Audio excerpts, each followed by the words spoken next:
الصلاة والسلام عليك يا رسول الله، الصلاة والسلام عليك يا حبيب الله، الصلاة والسلام عليك يا وحد لا شريك، الصلاة والسلام عليك يا أمراض المشتاقين. حضرات گرامی،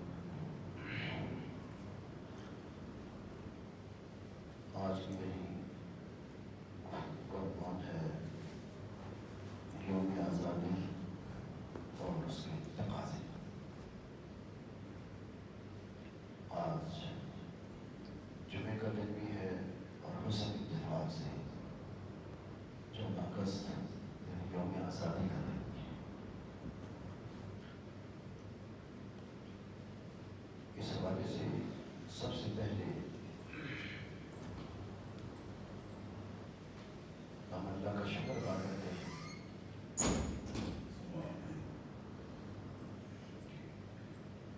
اس نے ہمیں آج سے تقریباً 74 سال پہلے آزادی کی نعمت سے نوازا۔ ہم اس کا جتنا بھی شکر ادا کریں اتنا کم۔ بے شک سبحان اللہ۔ اور ملک بھی ہمیں وہ عطا ہوا، پوری دنیا پر گھوم کر آپ دیکھیں جتنا خوبیوں کا حامل ہمارا ملک پاکستان ہے، دنیا کا کوئی ملک ان خوبیوں کا حامل نہیں۔ بے شک سبحان اللہ۔ بے شک غالباً پچھلے سال بھی شاید کی گزارش کی ہوگی، بتایا ہوگا کہ میں نے یو کے، اسکاٹ لینڈ ان کو گھوم پھر کر دیکھا۔ آپ بتایا تو کہ ہریانہ ہے، ہر طرف سبز و شاداب ہے، لیکن میں نے یہ نہ دیکھا نہ سنا کہ کوئی ایک ملک بھی پھلدار ہے۔ وہ محتاج ہیں پھلوں کے حوالے سے کسی اور ملک کی، صرف ہریالی ہی ہریالی ہے اور ساری زمین تقریباً ایک ہی جیسی ہے، لیکن اس کے مقابلے میں ہمارا ملک 4 صوبے ہیں، چاروں صوبوں بے شک کا موسم بھی الگ الگ ہے، ثقافت الگ الگ ہے، سبحان اللہ۔ اور دنیا کا کون سا وہ پھل ہے یا پھول ہے جو ہمارے ملک میں نہ ملتا۔ بے شک سبحان اللہ۔ پنجاب کی زمین کو دیکھیں، وہ زمین اور طرح کی ہے۔ بلوچستان کی زمین کو دیکھیں، وہ زمین اور طرح کی ہے۔ صبح سرحد میں چلے جائیں، کتنے خوبصورت اور آبشاروں سے بھرے ہوئے سبحان اور اللہ۔ سبزوں سے لدے ہوئے سبحان اللہ۔ اور پھلوں اور معدنیات سے بھرے ہوئے آپ کو باغات اور تپے۔ بے شک سبحان اللہ۔ صبح سندھ میں چلے جائیں، غزے کے پورے کا پورا ملک ہمارا ہر اعتبار سے ان خوبیوں کا حامل ہے جو خوبیاں کسی اور ملک میں نہیں پائی جاتی۔ بے شک اب اس کی زیادہ تفصیل کم وقت نہیں، تو ایسا ملک اللہ پاک نے ہمیں عطا فرمایا ہے۔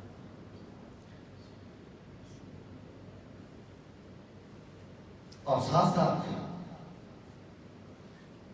آج ہم نے یہ جائزہ لینا ہے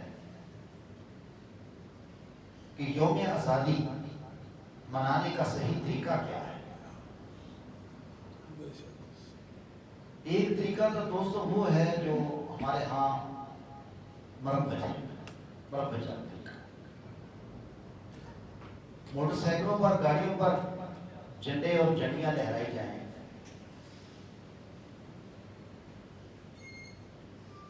وفاقی اور صوبائی سطح پر 21 یا 11 توپوں کی سلامی دے دی جائے، توپوں سے فائر کر دیا جائے۔ اور ایک انداز ابھی بھی میں دیکھ کے آ رہا ہوں راستے میں، کسی نے اپنی موٹر سائیکل کا سلسلہ نکالا ہوا ہے تاکہ دائیں بائیں والا کوئی آرام سے نہ بیٹھ سکے. بائیں بائیں کر رہی ہوں ہماری موٹر سائیکل. یہ ہماری کا اللہ میں اسے بھی انکار نہیں کرتا. یہ سارے انداز خوشی کے موقع پر ٹھیک ہے اور کچھ کام ہونے بھی چاہیے. اظہار مسرت ہے خوشی کے موقع پر ہونا چاہیے. لیکن دیکھنا یہ ہے کیا آزادی منانے کا حقیقی طریقہ صرف یہی ہے کہ پرچم لہرا دیا جائے, جھنڈیاں جھنڈے لہرا دیے جائیں اور توپوں کی سلامی دے دی جائے؟ نہیں, صرف یہی کافی نہیں ہے, بلکہ یہ ناانصافی ہے آزادی کے دن کے ساتھ. اس دن کے کچھ تقاضے ہیں. پہلا تقاضا تو میرے نزدیک یہ ہے یوم آزادی کا کہ پوری قوم کے مرد و عورت, بوڑھے اور جوان اٹھیں, فجر کی نماز ادا کریں, اللہ کے حضور سر مسجود ہوں. سبحان اللہ. مساجد کے اندر قرآن خوانی ہو, ملک ملت کے لیے دعائیں مانگی جائیں. جن لوگوں نے تحریک پاکستان میں حصہ لیا تھا, جو پاکستان بنا کے ہمیں دیں گے, ان کی روح کو یاد کیا جائے. سبحان اللہ. ان کی مغفرت کے لیے, ان کے اثار ثواب کے لیے دعائیں مانگی جائیں. ملک و قوم کی خوشحالی کے لیے دعائیں مانگی جائیں. آیا یہ واقعی ہو رہا ہے؟ اگر نہیں ہو رہا تو معلوم ہوا کہ یوم آزادی منانے کی جو ایک آزاد قوم کے لیے طریقے ہوا کرتے ہیں, ابھی تک ہم اسے شاید آشنا نہیں ہو سکے یا ہمارا رخ اس طرف نہیں. پھر آزادی کا دوسرا طریقہ یہ ہے, ہم یہ بھی جائزہ لیں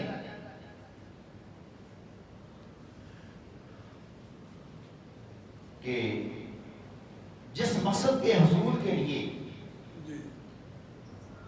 یہ ملک ہم نے حاصل کیا تھا, اس مقصد کے ساتھ ہم نے کہاں تک وفا کی, اس کی طرف ہم نے کہاں تک توجہ دی. اور آپ سب کو یاد ہی ہوگا کہ صرف دہرانا ہے, یہ دنیا کی واحد ریاست ہے جو صرف اور صرف اللہ اس کے رسول کے نام پر حاصل کی گئی ہے. بے شک بے شک. سبحان اللہ. سعودیہ ہو, متحدہ عرب امارات ہو یا اور ممالک ہو, ان کی بنیاد یہ نہیں, یہ صرف پاکستان وہ واحد ملک ہے دنیا میں جب اس کی تحریک چلی تھی تو اس تحریک کی بنیاد تھی, وہ بنیاد ہے نظریہ پاکستان. اگر آپ کو یاد ہونا چاہیے, میں پہلے بیان کر چکا ہوں پیچھے سے, نظریہ پاکستان, اس پہ تفصیل سے گفتگو کر چکا ہوں. اسی کا دوسرا نام ہے, ہمارے نوجوانوں نے پڑھا ہوگا اسکولوں کالجوں میں, اسی کا دوسرا نام ہے دو قومی نظریہ. یعنی ہم مسلمان اور ہندو یا انگریز ہم الگ الگ قوم ہیں, ہمارا کلچر رہنے سہنے کا انداز اور ہے. وہ گائے کی پوجا کرتے ہیں, ہم خدائے وحدہ لا شریک کے ماننے والے ہیں. سبحان اللہ. سبحان اللہ. آج بھی انڈیا والے گائے کا پیشاب پیتے ہیں, ہم غلامان رسول ہیں.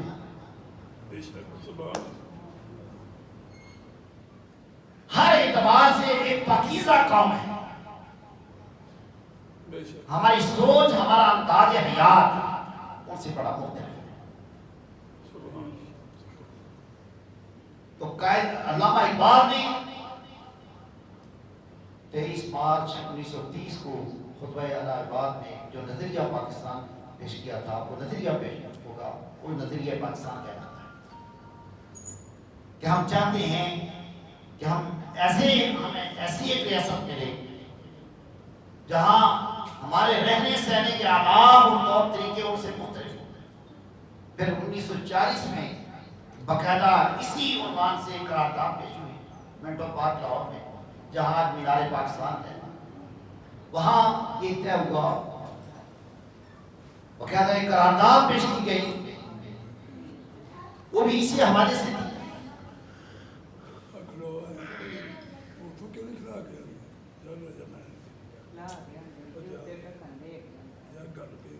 جب یہ تحریک، یہ بنیادیں دونوں رکھ دی گئی، پھر اس کے بعد اب اس مملکت قیام کے فیصلے کے بعد مرحوم جوتی رحمت علی نے اب اس ملک کا نام رکھا پاکستان۔ یہ پاکستان کا نام جوتی رحمت علی نے مرحوم نے رکھا ہے۔ بڑا سوچ سمجھ کے یہ نام رکھا گیا ہے۔ پاکستان کا مطلب کیا؟ ایک وہ ہے جو لا الہ الا اللہ، ایک ہے اس کا لفظی معنی پاکستان، پاک لوگوں کے رہنے کی بسنے کی جگہ۔ اس کے معنی پر غور فرمائیں۔ پاکستان ہمارے اکابر نے، لیڈروں نے سوچ سمجھ کر اس ملک کا نام رکھا ہے۔ کسی کا نام سعودی عرب، کسی بادشاہ کے نام پر رکھ دیا گیا۔ انڈیا اور بھارت کے نام دیکھ لیں، اور ملکوں کے نام دیکھ لیں، بنگلہ دیش کا نام دیکھ لیں، بنگالی کے حوالے سے رکھا گیا ہے، کسی نے سندھ دیش کے نام سے رکھ دیا، لیکن اس ملک کا نام رکھا گیا پاکستان کہ یہاں کے رہنے والے لوگ پاک ہوں گے، اور پاک لوگوں کے لیے پاک جگہ ہونی چاہیے، ایک پاک خطہ سرزمین کا انتخاب۔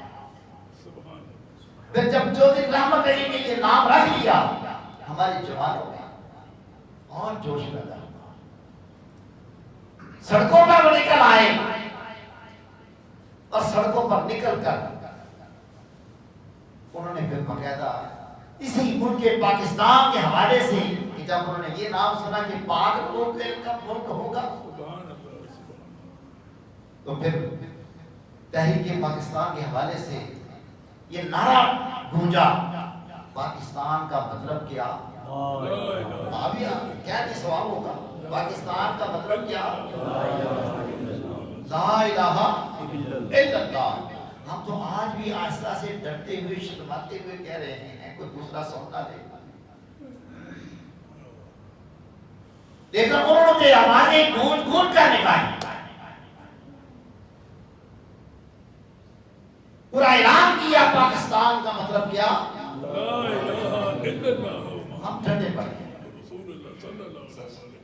اس کا کیا مطلب ہے کہ جو ملک پاکوں کا ملک ہوگا، اس میں نظام بھی صرف اللہ اور اس کے رسول کی مرضی کے مطابق ہوگا، اللہ کی مرضی کے خلاف کوئی قانون یہاں نہیں بنے گا۔ اس کا دستور، اس کا آئین، اس کا قانون صرف اور صرف اللہ کی مرضی کے مطابق ہوگا۔ یہ اعلان پر حقیقت اللہ کی ذات کے ساتھ ایک وعدہ بھی تھا، ایک فریاد بھی تھی، ایک دعا بھی تھی کہ مولا کریم ہمیں ایسی مملکت عطا فرما جو پاک بھی ہو اور وہاں اللہ اور اس کے رسول کی حکمرانی ہے۔ ایک اور دلچسپ بات جو کل میرے ذہن میں آئی، اللہ اکبر، ہر ملک کا ایک کوڈ ہے۔ جی کوڈ کئی نوجوان سمجھتے ہوں گے، تفصیل کا وقت نہیں۔ جب آپ فون کرتے ہیں تو پہلے ایک کوڈ لگاتے ہیں، ہر ملک کا ایک کوڈ ہے۔ اس وقت ہی یہ اس کا ایک کوڈ چلا گیا، یہ پچھلے ناموں کو بھول نہ جانا، پاکستان، پھر لا الہ الا اللہ، پھر کوڈ کا انتخاب ہوا۔ سبحان اللہ، کبھی آج تک ہم اس پہ غور کیا، میری بھی توجہ نہیں تھی، لیکن کل یہ اللہ تعالیٰ نے میری توجہ اس طرف دلائی. تو پاکستان کا کوڈ کیا ہے پتہ کسی کو؟ 92 یہ کوڈ جو چنا گیا. اب دوسرے ملکوں کے کوڈوں پر بات کرنے کا وقت نہیں، میں صرف اس کوڈ کی بات کر رہا ہوں. سبحان اللہ. پاکستان کا لفظ بھی منتخب ہو گیا، لا الہ کا وعدہ بھی ہو گیا. اب جب کوڈ چنا گیا تو 92 میں آپ کی زبان سننا چاہتا ہوں. 92 چنا گیا جسے ہم 92 کہتے ہیں. عزیزان گرامی، آپ بتا سکتے ہیں یہ 92 ہے کیا؟ کوئی ایک بتائے یہ 92 کیا ہے؟ نبی پاک صلی اللہ علیہ وسلم. جی یہ توجہ دلانا چاہ رہا ہوں اس کی. یہ 92 کیا ہے؟ 92 کیا ہے؟ 92 در حقیقت نبی کریم علیہ السلام کے اسم گرامی لفظ محمد صلی اللہ علیہ وسلم، لفظ محمد صلی اللہ علیہ وسلم کے حروف ابجد میں ہیں. تو یہ ان کا مخفف ہے. اعداد، یہ علم الاعداد والے جانتے ہیں. اس کے اعداد نکالے جائیں، محمد لفظ محمد کے اعداد نکالے جائیں، میم ہے میم دال، ان کے جب اعداد نکالے جائیں گے تو اعداد جو عدد اس کا جو بنے گا، لفظ محمد کا جو عدد بنے گا وہ عدد ہے 92. کیا مطلب کہ ہمارے اکابر نے اس کا کوڈ چننے کے بعد گویا یہ بھی ایک اعلان کیا یہ ملک پاکستان ہوگا، پاک لوگوں کے رہنے کی جگہ ہوگی. ہمارا نعرہ، ہمارا آئین، ہمارا قانون لا الہ الا اللہ ہوگا.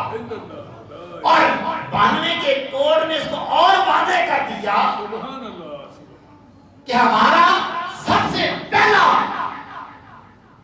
آئیڈیل ہوگا لفظ 92، کہ پوری قوم کو یہ اعلان ہوگا آپ پہلے تحریک مصطفیٰ پر. اس مملکت کا دروازہ جب بھی کھلے گا،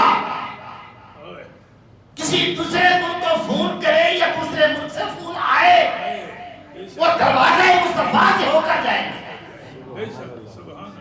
اس وقت تک ہم فون ہی کسی کو کر سکیں گے، نہ کوئی باہر والا ہمیں فون کر سکے گا، جب تک لفظ محمد وہ لکھ نہ پائے.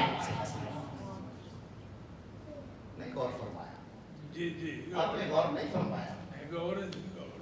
پہلے دن سے ہی یہ اعلان ہے کہ ملک پاکستان کا ہر کام، ہر دروازہ، ہر عمل تحریک مصطفیٰ سے ہو کر گزرے گا. دوسرے لفظوں میں، سلیس لفظوں میں غلامی مصطفیٰ، یہ غلامان مصطفیٰ کا ملک ہوگا. ہم یہاں رہیں گے تو غلامان مصطفیٰ بن کر رہیں گے. اس کے بارے میں دوستو اور کافی چیزیں کہی جا سکتی ہیں. اب ان بنیادوں پر پھر پاکستان کے لیے تحریک شروع ہوئی. اور اس تحریک شروع کرنے والے کون لوگ؟ یہ وہ تو پاکستان بنا کے ہمیں دے گئے. ہم تو لوٹنے والے ہیں، ہم تو لوٹنے والے ہیں.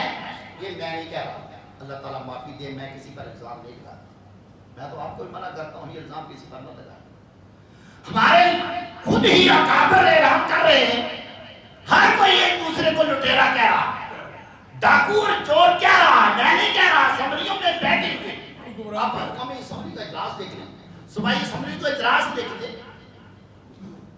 اپوزیشن والے حکمران دونوں ایک دوسرے کو یہی کہہ رہے ہیں تم چور ہو، ڈاکو ہو، لٹیرے.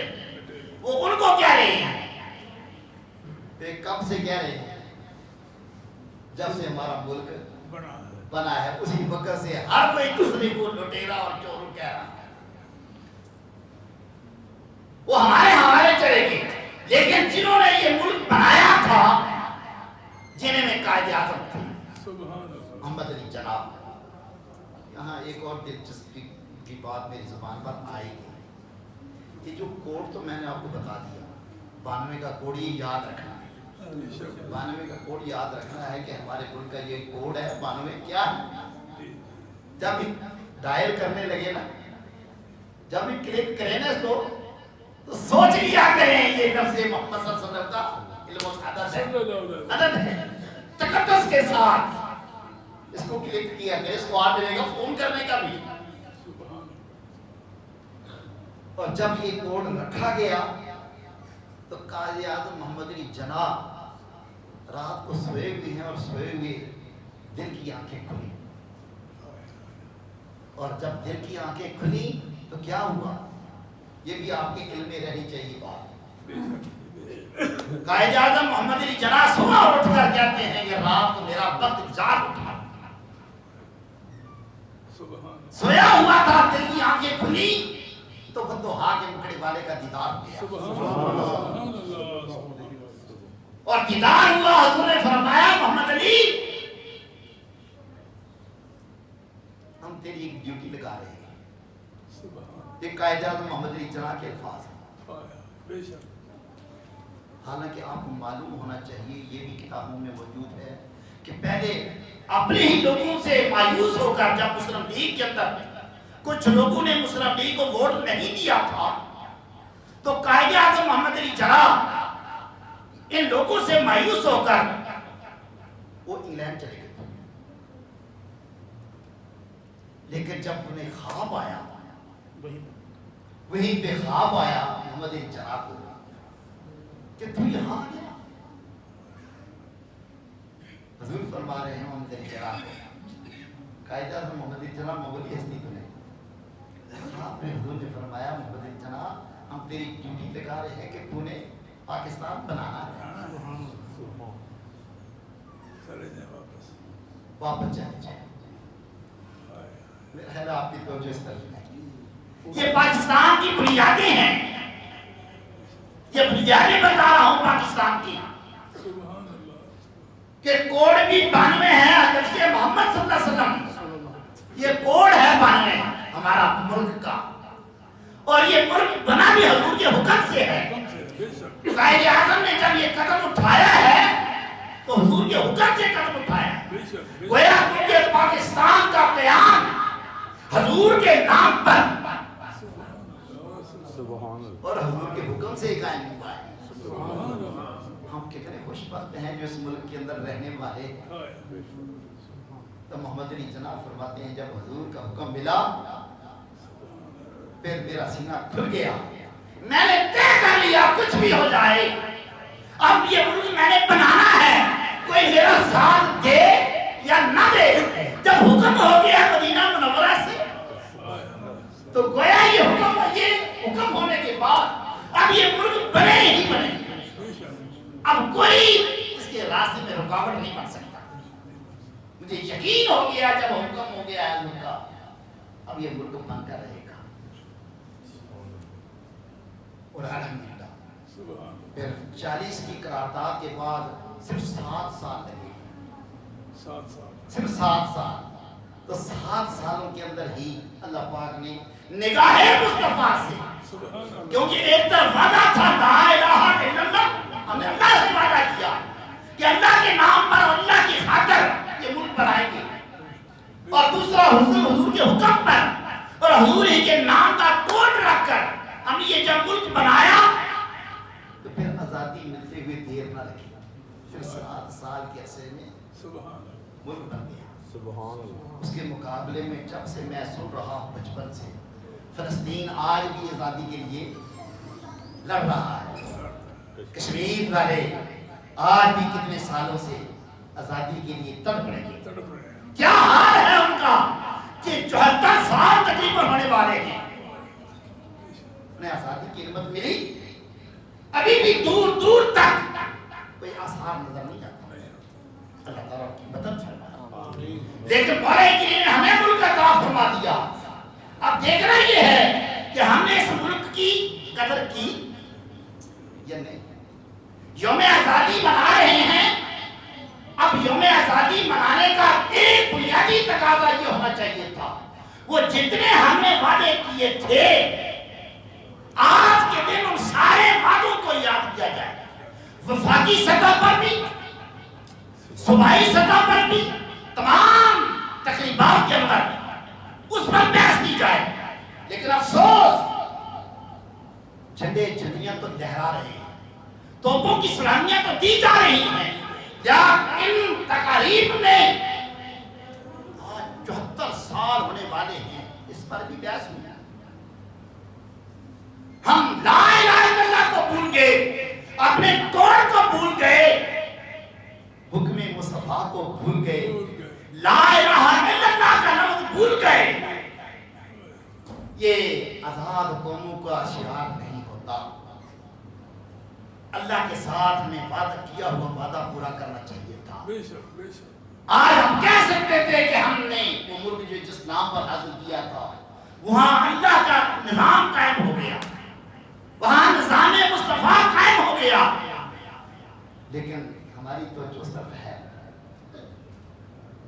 نہیں، کوئی نہیں توجہ ہے. 25 جنوری 1948 کو یہ پہلی بار قائد اعظم محمد علی جناح نے کراچی بار ایسوسی ایشن سے خطاب کرتے ہوئے جو الفاظ کہے تھے، یہ پچھلے سال بھی غالباً میں نے آپ کو بتایا ہوں گے. اس وقت بھی آپ نے جاتے جاتے لوگوں کو یہ تاکید کی تھی، the creation of this new state is not an end itself. یہ جو مملکت لوگوں ہم نے بنائی، پاکستان بن گیا، اور اگلے سال انہوں نے باقاعدہ انہوں نے خطاب فرمایا قائد اعظم محمد علی جناح، وہ توجہ دلائی آنے والے لوگوں کو کہ اس ملک کو بنانے کا جو مقصد ہے اس کی طرف توجہ دلا رہے ہیں. صرف پاکستان کو بنانا not an end itself، ذات خود یہ مطلوب نہیں تھا. It is a means to another end، بلکہ یہ تو ذریعہ ہے کسی اور مقصد کو حاصل کرنے کا. He says that Pakistan has been achieved to establish an Islamic order in it، بلکہ اس کا قیام صرف اور صرف اس لیے تھا کہ یہاں اسلامی قانون نافذ کیا جائے. یہ قائد اعظم محمد علی جناح کے الفاظ تھے. یہ توجہ دلائی ایک الگ خطہ زمین حاصل کرنا یہ مقصد نہیں تھا. اس کا اصل مقصد یہ تھا اس کا کوئی قانون اللہ اور اس کے رسول کی مرضی کے خلاف نہیں ہوتا. علامہ اقبال کا نظریہ یہی تھا، نظریہ پاکستان. قائد اعظم کا نظریہ یہی تھا، اور اس کی خاطر صرف عام لوگ ہی نہیں، علماء اور مشائخ جن میں پیر جماعت علی شاہ صاحب جیسی عظیم ہستیاں تھیں، عبد الحامد بدایونی، نعیم الدین مراد آبادی جیسی عظیم ہستیاں تھیں، مولانا شبیر احمد عثمانی جیسی عظیم ہستیاں تھیں. انہوں نے بڑھ چڑھ کر انہوں نے قیادت کی تھی اس وقت کے جلوسوں کی، اور انہوں نے بھی اسی طرح توجہ دلائی تھی کہ ہم ایسی مملکت حاصل کرنے جا رہے ہیں جو خالص اسلامی مملکت ہوگی. لیکن اس کے بعد ہوا کیا ہماری توجہ سے ہوئی؟ آج ہمارے ملک کا نظام کیا ایسا ہی ہے جیسا انہوں نے ہمیں فرمایا تھا، جس مقصد کی ہم کیا تھا؟ 14 اگست کو پاکستان آزاد ہوا اور 15 کو انڈیا. ایک دن کا فرق ہے. آج انڈیا کے نظام اور ہمارے نظام میں کوئی فرق محسوس ہوتا ہے کسی کو؟ وہ بھی ایک سیکولر ریاست ہے اور ہماری بھی ایک سیکولر ریاست ہے. بلکہ ابھی تو اعلیٰ اعلان یہاں تو اسلام آباد کے مرکز میں مندر بنائے جا رہے ہیں، خودکرے بنائے جا رہے ہیں. نہیں پوچھو، اور خود ان کو زمین خرید کر اور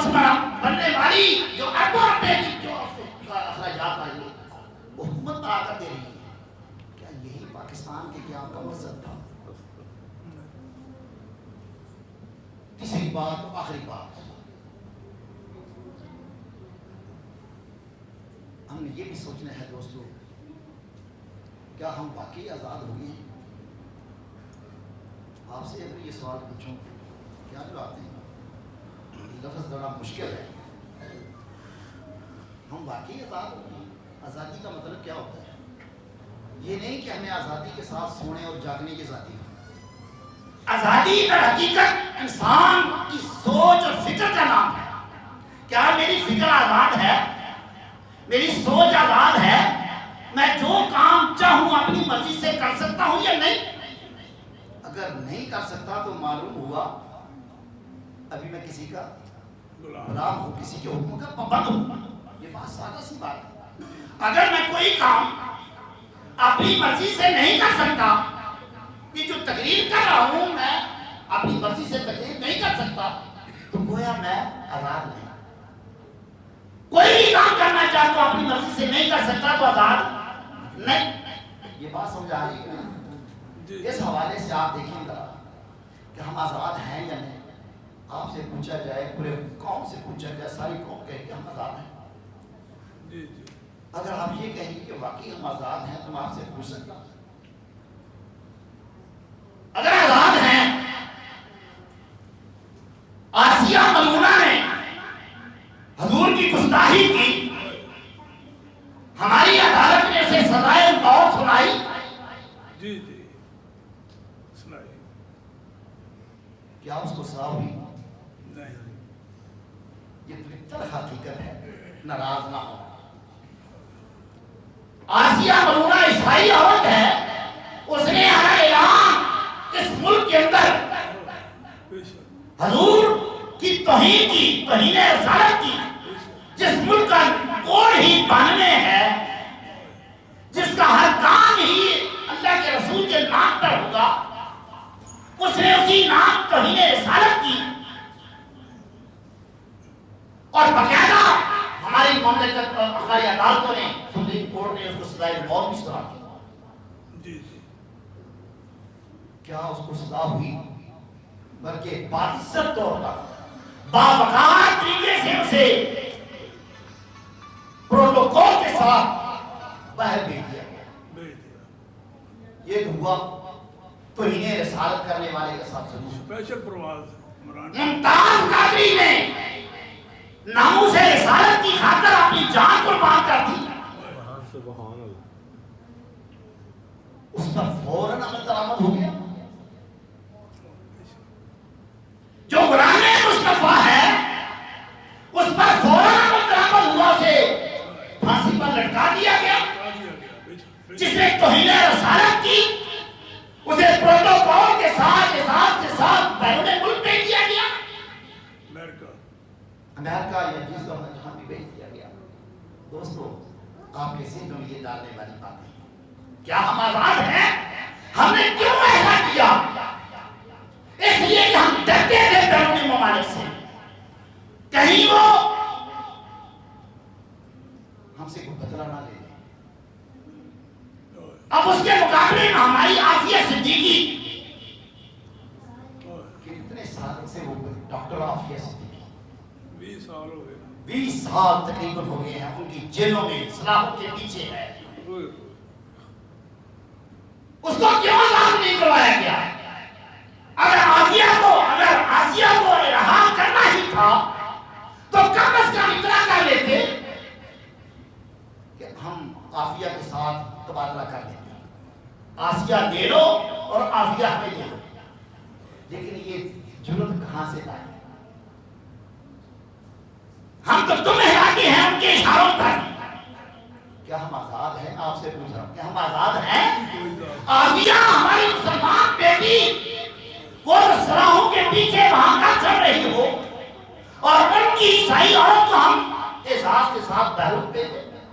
ممتاز قادری کا معاملہ آئے فوراً ہم ان کو خوش کرنے کے لیے ڈیوس نائک، شاید کسی کو یاد ہو، جی ڈیوس یاد ہے کسی کو؟